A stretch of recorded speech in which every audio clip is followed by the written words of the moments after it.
Welcome to Kenton's videos. Enjoy the video. You start with the calculator open.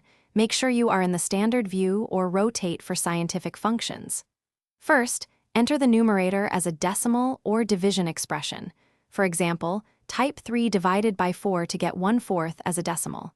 Once done, tap plus to cue the next fraction. You use division to convert each fraction into a decimal first, because the Apple calculator does not accept fraction syntax directly. This is why conversion is necessary before combining values.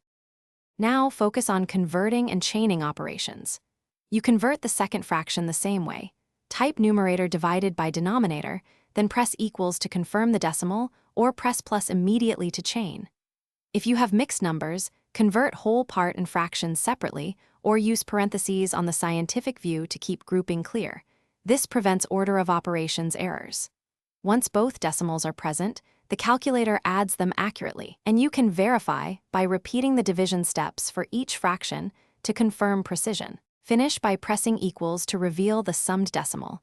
If you need an exact fraction, convert the decimal back to a fraction manually by recognizing common denominators or using a dedicated app. Make sure to check rounding. The Apple calculator shows a limited number of digits, so small differences can appear. This is why you might prefer a fraction converter for exact results. If numbers look wrong, clear the display and re-enter each numerator divided by denominator, step by step, to catch input mistakes.